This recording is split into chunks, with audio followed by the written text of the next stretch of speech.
Come closer, my friend. Pull up a chair and let's you and I sit for a while. Let an old traveler on this long, winding road of faith share something with you, not as a preacher from a pulpit, but as a father sharing his heart with a child he loves dearly. There is something profoundly important I feel compelled to tell you, something that I believe with every fiber of my being has the power to redefine your present, reshape your future, and calm the deepest storms within your soul. I want to start there, in that raw, honest place where faith meets reality. Because many of us have been taught to approach God with a kind of polite reverence, afraid to show our frustration. But I want to talk about the prayer that I believe God honors most, the honest one. Have you ever, in a moment of pure desperation, looked up at the heavens and wanted to scream, "Are you kidding me?" Have you ever felt so beaten down by life, so confused by the silence of God, so utterly abandoned in your trial, that the only authentic prayer you could muster was one of frustration? A prayer that asks, "If you are good, why is my life so hard? If you are powerful, why aren't you fixing this? If you love me, where are you?" If that question resonates within you, if you've felt that hot flash of spiritual anger or that cold dread of divine abandonment, I want you to know that you are not alone, and you are not a bad person for feeling it. That cry of the heart is one of the most honest prayers a person can offer. It is the sound of a soul wrestling with the profound mysteries of faith in a broken world. It is a question that deserves a real answer. And the answer, I have found, is not a simple sentence, but a grand, sweeping journey into the very heart of God Himself. So let us begin that journey together, starting with the most foundational truth of all. Before we can ever hope to understand our purpose, our pain, or our path forward, we must first settle the question of our origin and our identity. The world will spend your entire life trying to give you an identity based on what you do, what you own, or what others think of you. It will tell you that you are a cosmic accident, a fortunate confluence of biological matter that evolved from primordial soup. It tells you that your existence is random, and therefore ultimately meaningless beyond what you can achieve or acquire. And if you believe that, it is no wonder that the storms of life feel so terrifying and pointless. But I am here to offer you a more ancient and more beautiful truth. Before the foundations of the earth were laid, before the stars were flung into the cosmos, before time itself even began, you were a thought in the mind of God. My precious child, before you took shape, He knew every detail of who you would become. You were not an afterthought. You were not a surprise. You were a deliberate, intentional, and passionately conceived idea in the heart of the Creator. Think of a master architect designing a magnificent cathedral. He doesn't just show up at the site and start throwing bricks and mortar together. He spends years drafting a blueprint. He sees the finished structure in his mind's eye, every arch, every stained glass window that will catch the morning light, every stone that will be laid in the foundation. He knows its purpose, its beauty, its strength, long before the first shovel ever breaks ground. You, my child, are that cathedral. You were designed with meticulous care. He formed you with deliberate care, weaving purpose into every aspect of your existence. Or think of a master composer creating a timeless symphony. He doesn't just randomly scatter notes on a page, hoping it sounds pleasant. He hears the entire composition in his soul first. He hears the triumphant blast of the trumpets, the mournful cry of the cello, the delicate dance of the flute. He hears every crescendo that will stir the soul, every quiet passage that will bring a tear to the eye, every harmonious chord that will resolve in a wave of peace. You are that symphony, that unique spark you feel inside you, that inner warmth of compassion that moves you to reach out to a hurting friend, that resilient strength that helps you stand up one more time after you've been knocked down, that quiet whisper of wisdom that guides your steps in moments of profound confusion, that is the melody of his own heart that he composed into your very soul. You carry within you a distinct reflection of his own heart. You are not an accident. You are a masterpiece. And this truth must become the unshakable bedrock of your entire life. Knowing you were designed with purpose is one thing. Knowing you are cherished is another. The world's system of value is conditional. It says, I will love you if you are successful, if you are attractive, if you are useful to me, if you agree with me. This kind of conditional acceptance keeps us in a state of constant performance, forever striving to be worthy, terrified of making a mistake that will get us cast aside. But the value system of heaven is radically different. Your worth is not based on your performance. It is based on your identity as his child. In one of the most breathtakingly intimate passages in all of Scripture, God declares to his people, See, I have engraved you on the palms of my hands. Your walls are ever before me. Stop and meditate on the sheer wonder of that imagery. An engraving is not a pencil mark that can be erased. It is a permanent, indelible scar carved into the flesh. He has scarred his own hands with your name, with your very essence, so that he can never, not for a single moment, look at his own hands without being reminded of you. Your struggles, your joys, your very being, they are constantly before him. This means your value is not something you earn. It is something you simply have. It is inherent. Your greatest successes do not make him love you more, and your most spectacular failures do not make him love you less. His love for you is the fixed, constant, and unchanging reality of the universe. He is not a distant, disinterested deity, watching your life from afar with a critical eye. He is a father who delights in you, whose heart soars with joy and pride when he looks at you. He cherishes you, not for what you do, but for who you are, his. He has selected you as his own. And when you begin to live from this place of being eternally cherished, the desperate, exhausting need for the world's fleeting approval begins to wither and die. You are free. This is where the battle for identity is truly fought. As soon as you begin to embrace the truth that you are a cherished masterpiece, another voice will inevitably rise up to challenge it. It is the insidious whisper of the accuser, the haunting echo of your own past. It holds up a mirror reflecting all of your mistakes, your regrets, and your shame. It says, a masterpiece? You? Look at what you did. Look at who you hurt. Look at that secret you guard. You are not a masterpiece.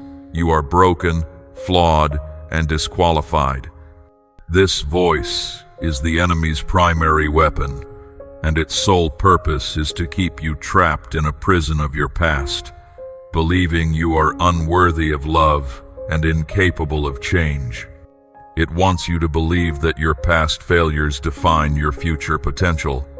If you listen to that voice, you will live a life of spiritual mediocrity, always shrinking back, always afraid that you will be found out, convinced that you are unworthy. But I am here today to hand you the key to unlock that prison door, and the key is this glorious, liberating truth. You are not who you once were. The gospel declares that you are a new creation. This is not just a poetic phrase. It is a profound spiritual reality. The old you, the one defined by sin and failure, has passed away. The new you is not just a repaired or patched up version of the old. It is a completely new entity, whose identity is now hidden in Christ. You are not defined by your past failures or limitations, but by His love, His grace, and His incredible power that is at work within you. His love is not a prize for the perfect. It is a life raft thrown to the sinking. His grace is deeper than your deepest wound, and His mercy is more powerful than your most persistent mistake. He beckons you to turn your heart from anything that is making you unwell and to leave your past hurts and regrets behind. When you embrace your identity as this new creation, the chains of the past rust and fall away. The prison door swings open. You are free to walk into the future He has planned for you, not burdened by who you were, but empowered by who you now are in Him. And once you are standing firmly on this rock of who you are, once you know in your bones that you are a known, loved, and new creation, you are finally ready to face the storms. Which brings us to the purpose of our pain. We have established a beautiful foundation. We are loved, we are cherished, we are new. This should be the beginning of a life of constant bliss, correct? And yet, we all know this is not the case. The storms still come, the diagnosis still arrives, the phone call brings devastating news, the betrayal shatters the heart, the financial pressure feels suffocating. And this brings us back to that raw, human question we started with. Why? If I am so loved, why is this happening? This is perhaps the greatest paradox of our faith, and it is a question that cannot be answered with simple platitudes. Your pain is real. The storm is real. But as a traveler who has navigated more than a few of these tempests myself, I am here to tell you that the purpose of the storm is not what you think. Our first instinct is to see it as a punishment, a sign of God's displeasure, or at best, His absence. But the Father's perspective is radically different. He has ordained for you to walk with Him not just to serene mountaintops, but through treacherous valleys. The presence of a storm is not a sign of God's abandonment. It is often the very classroom for His most profound and transformative work in you. The escalating darkness you may see in the world or in your own life is not a cause for despair, but a precursor, a catalyst for one of the greatest outpourings of His Spirit that you will ever witness. The trial you are enduring is not meant to break you. It is intended to define you. Your faithfulness and endurance during these trials reveal your strength and your place among those He has called. To understand the purpose of suffering, we must shift our metaphor from the courtroom of a judge to the workshop of a master craftsman. Imagine a blacksmith whose goal is to forge a magnificent sword, a sword fit for the hand of a king, a sword that is both beautiful and unbreakable, capable of winning great victories. He begins with a simple, unrefined piece of raw steel. In its raw state, it is brittle, full of impurities, and unfit for battle. What is the first thing the blacksmith does? He does not gently polish it. He thrusts it into the heart of the furnace, into a fire so hot it would consume anything lesser. To the steel, this must feel like annihilation. It is a time of intense pressure and searing heat. This is the trial that tests your faith, the period of suffering where you feel like you are being consumed. But the blacksmith's purpose is not to destroy the steel, but to heat it to a point where it becomes malleable, where the hidden impurities within it can be burned away. Then, when the steel is glowing white-hot and vulnerable, he pulls it from the fire and places it upon the anvil. And then comes the hammering. Blow after resounding blow, he strikes the steel. It is a violent, rhythmic, and seemingly brutal process. This is the part of your journey where you feel beaten down by circumstances, where blow after blow of disappointment or loss seems to fall upon you. But the blacksmith is not punishing the steel. With every carefully placed blow, he is shaping it.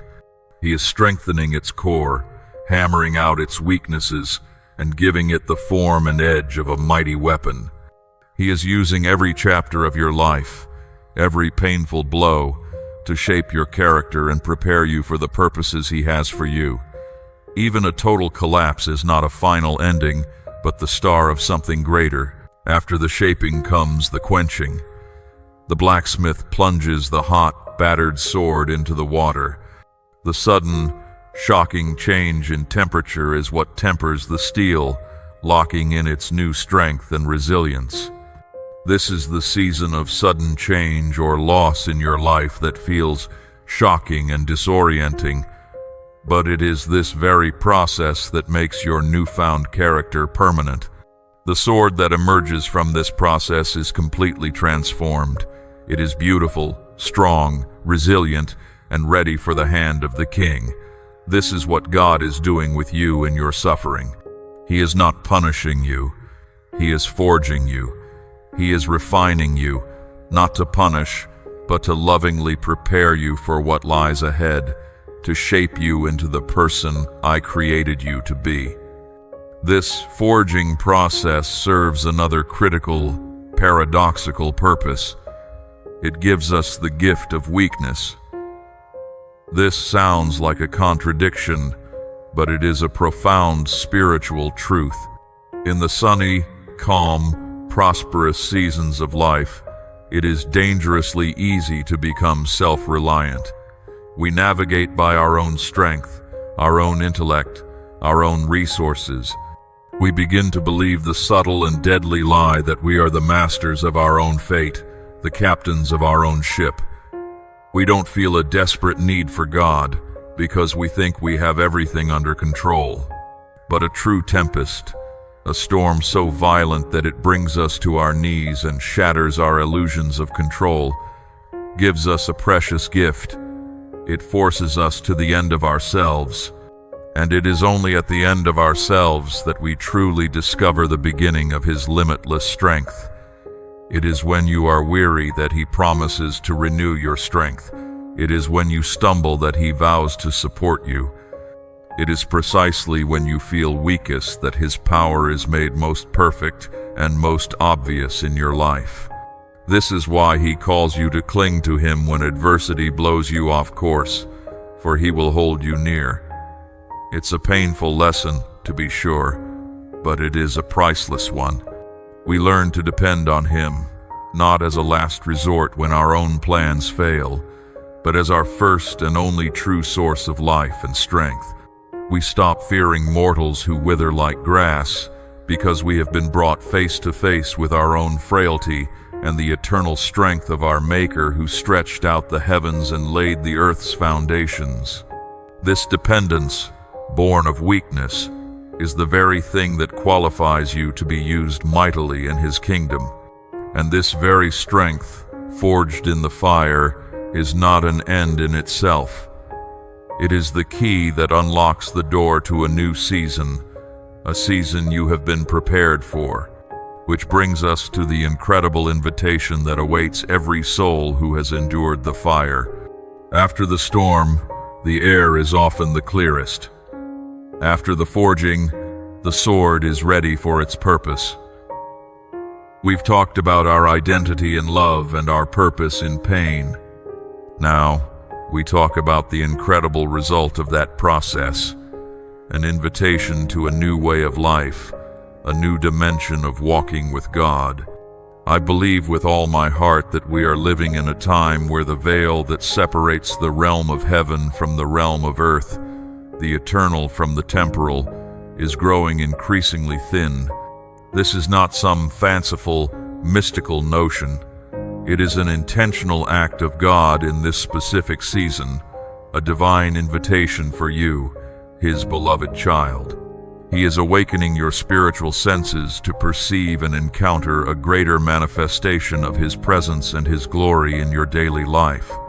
He longs for you to experience the fullness of who he is, in a way that surpasses anything you've previously known or settled for.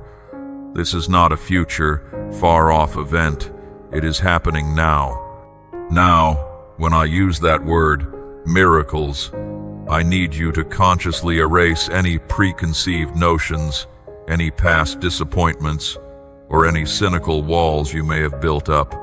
I am not speaking of manufactured hype, emotional sensationalism, or the shallow substitutes or manufactured displays that have often masqueraded as his power. I am speaking of genuine, irrefutable demonstrations of the supernatural that God desires to perform both in you and through you in unprecedented ways.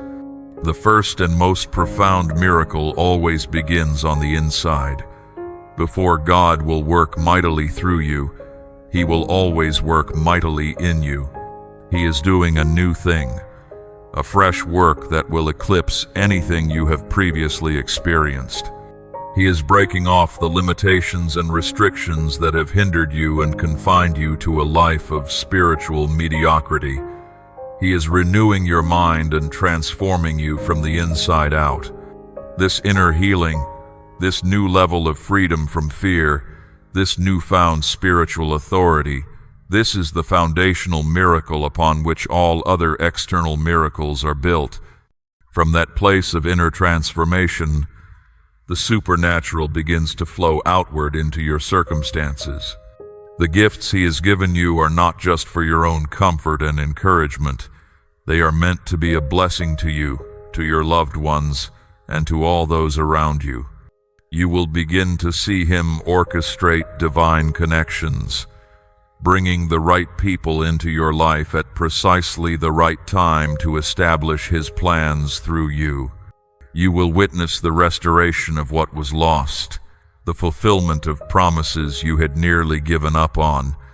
It will seem as though resources and opportunities are falling into place effortlessly. The unspoken desires of your heart, the ones you barely dared to whisper to yourself, are coming to fruition. This is not a matter of empty promises. It is a reality for which you must prepare your heart. Just as He took the tragedy of Ruth and Naomi and turned it into a story of generational blessing and restoration, He is ready to do the same for you, bringing you into a season of new beginnings and restoration. So, how do we position ourselves for this divine downpour?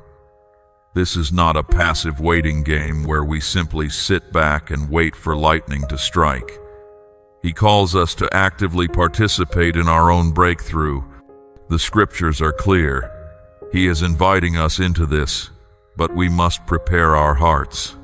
First, it requires a conscious and deliberate return to childlike faith.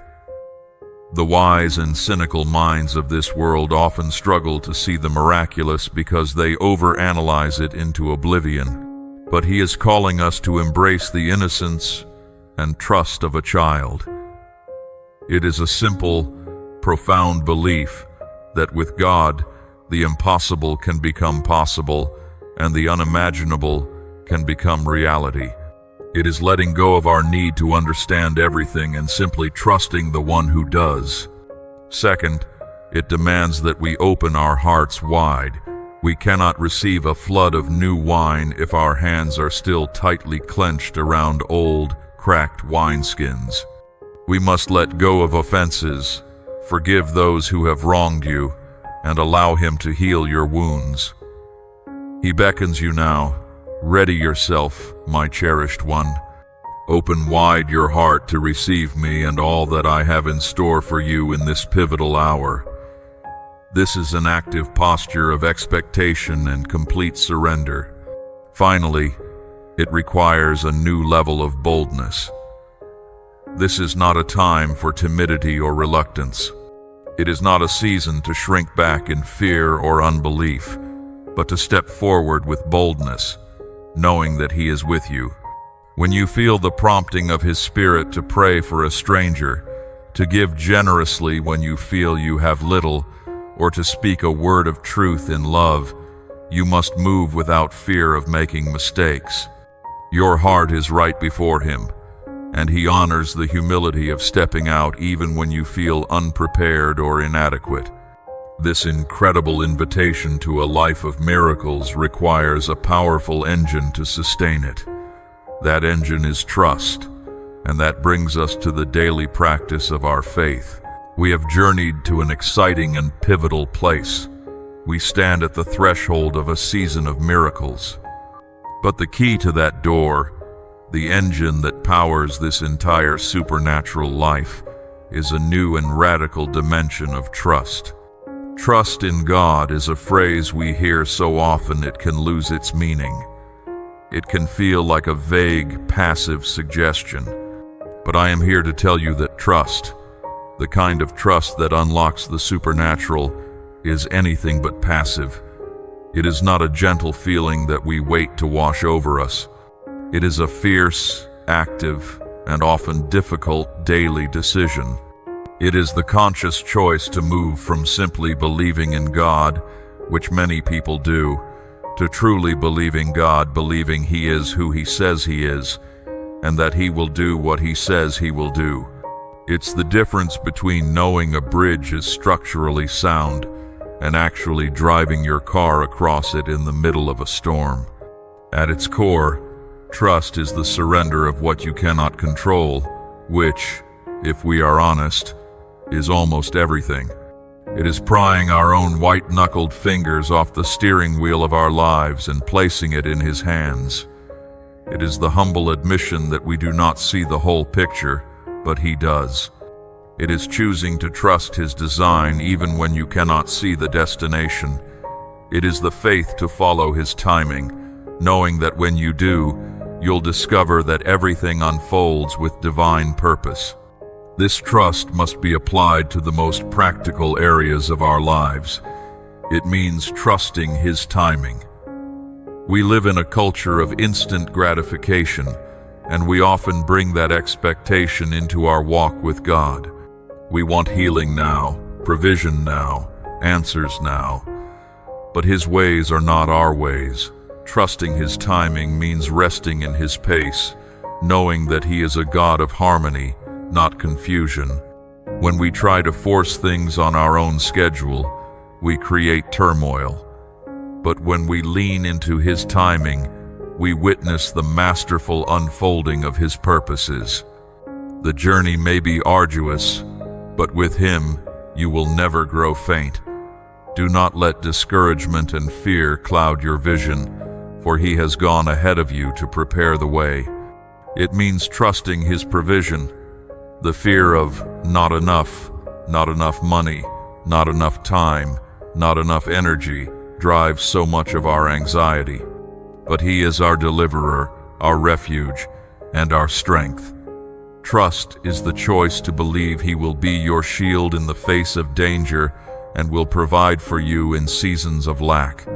It's the faith to believe He will always work for your best, even when His ways are beyond your understanding. It is knowing that He will do exceedingly abundantly above all that you can ask or imagine. And it means trusting His guidance. Life is full of crossroads, and our own wisdom is finite and often flawed. Complete trust is letting His word be a lamp to your feet and a light to your path. It's listening for the gentle promptings of His Spirit and having the courage to follow where He leads, even without a detailed map. Your obedience and trust open the door for Him to work mightily through you. As you lean on Him, He promises He will guide you through life's crossroads and lead you through the darkest valleys. When we choose to live this way, when we make trust our default posture, something incredible happens. We begin to experience the tangible fruits of that trust in our lives. The first fruit is supernatural peace. This is not the absence of trouble, but the presence of God in the midst of trouble. You find that you can stand firm even when you are weary and afraid, because He is your security. You will not falter when you rely on Him. This peace stands guard over your heart and mind, a fortress against the anxieties of the world. The second fruit is freedom from fear. You realize you have not been given a spirit of fear, but of power, love, and a sound mind. You no longer need to fear mortals who wither like grass, because your trust is in the Lord your Maker who stretched out the heavens. You can face the future not with anxiety, but with bold faith and courage, for He is with you and within you. And the third, most powerful fruit is an unshakable foundation. When you place your trust in Him, you will never be let down. He becomes your shield and your defender, your unshakable anchor when the waters of life turn choppy. You can rest assured that no weapon formed against you will ever prosper, because He is your shield and defender, and He is fighting on your behalf. This is the confidence that allows you to live a life of stability in an unstable world. And this brings us to the magnificent culmination of it all.